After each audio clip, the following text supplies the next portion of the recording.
आज मैंने बनाया है एक ऐसी मिठाई जिसे बनाने के लिए दूध, मावा, खोआ कुछ भी नहीं चाहिए। घर में रखे कुछ ही सामानों से ये मिठाई बनती है और बिल्कुल हलवाई जैसी परफेक्ट बनेगी, ऊपर से क्रिस्पी और अंदर से जूसी। बहुत ही सिंपल सी मिठाई है ये और इसे बनाना भी बहुत ही सिंपल है। इसे बनाने के लिए हमें सिर्फ घी, मैदा और चीनी चाहिए, जो कि हर जगह आसानी से मिल जाता है।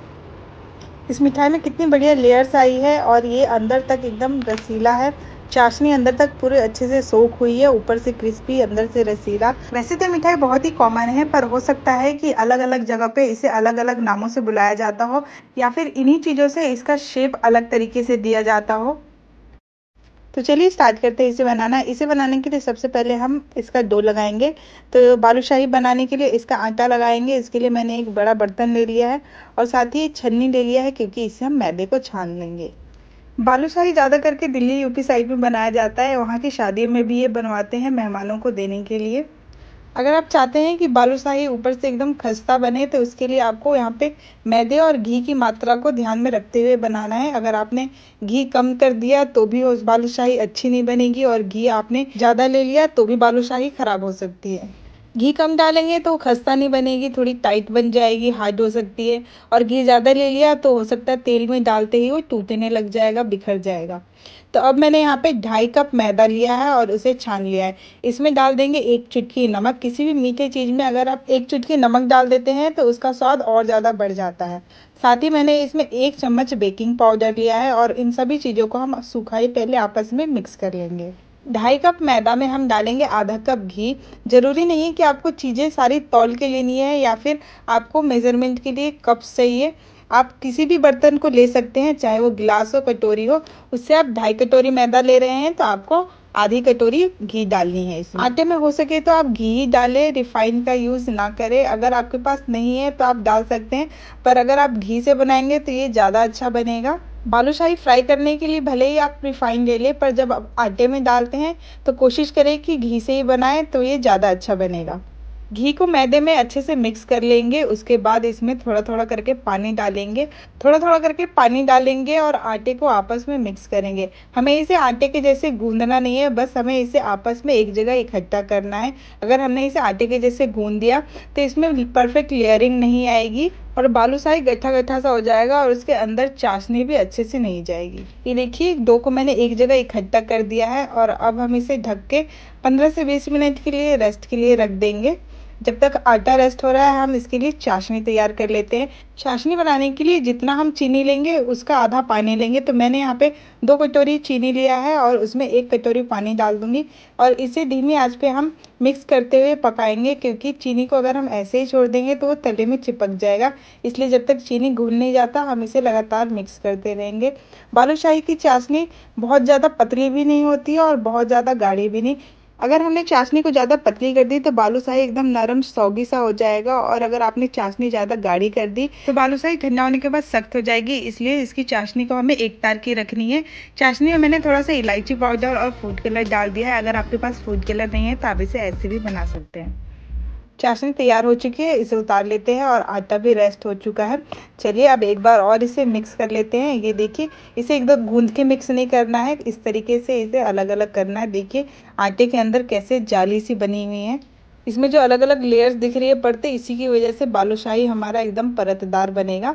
अब हम इसकी छोटी छोटी लोइयाँ बना लेंगे। बालूशाही का साइज आप अपने हिसाब से रख सकते हैं। आपको ज़्यादा छोटी छोटी बनानी है, मीडियम साइज या बड़े बनाने हैं, उस हिसाब से। लोइयाँ बनाते समय भी आप ध्यान रखें कि इसे हमें हल्के हाथों से ही लोई बनाना है, दबा दबा के इसे चिपटा नहीं कर देना है। एकदम हल्के हाथों से बनाएंगे जिससे कि इसकी परतें बनी रहे।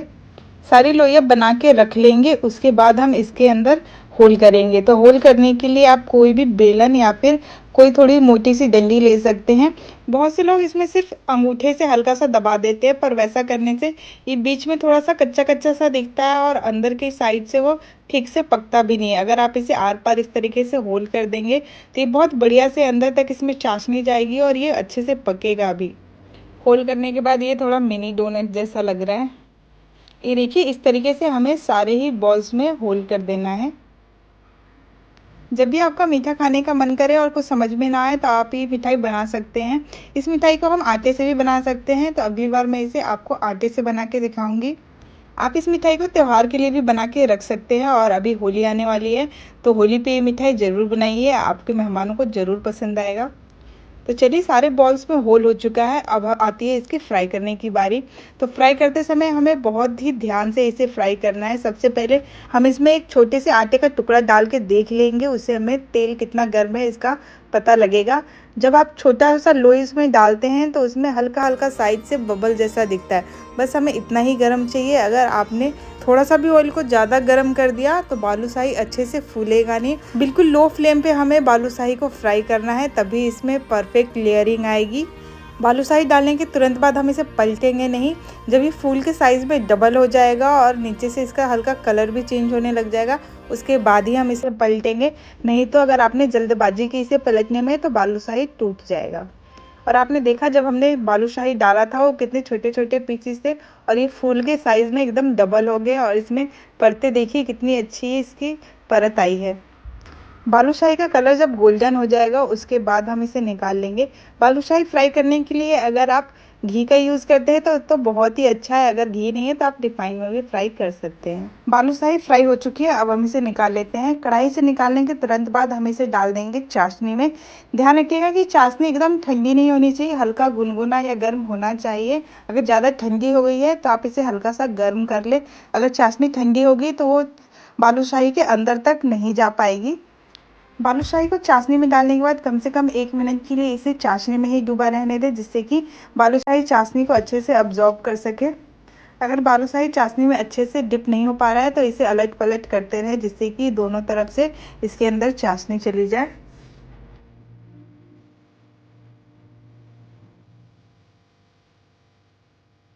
बालूशाही ने चाशनी अच्छे से सोख कर लिया है, अब हम इसे निकाल लेते हैं एक बर्तन में। इसे निकालने के तुरंत बाद हम इसके ऊपर बारीक कटे हुए पिस्ता डाल देंगे। अगर आपके पास नहीं है तो आप बादाम या फिर इसे ऐसे भी रख सकते हैं, और अगर आपके पास केसर है तो आप केसर भी लगा सकते हैं। इस टाइम पे क्योंकि चाशनी गर्म है तो अगर हम इस टाइम पे पिस्ता या केसर डालेंगे तो चाशनी के साथ वो अच्छे से चिपक जाएगी। अगर ठंडा होने के बाद डालेंगे तो ये बालूशाही के ऊपर चिपकेगा नहीं, इसलिए जब ये गर्म हो उसी टाइम पे आप इस पर केसर और पिस्ता से इसे सजा लें। और लीजिए बिल्कुल परफेक्ट हलवाई जैसी बालूशाही बन गई तैयार है। कितना यमी दिख रहा है ये, इसकी पड़ती लेयर्स देखिए कितनी बढ़िया है। परफेक्ट बालूशाही बनाने के लिए मैंने बहुत ही आसान सी रेसिपी बताई है आपको। अगर आप चीज़ों का सही माप तोल रखेंगे तो बालूशाही एकदम परफेक्ट हलवाई जैसी बनेगी।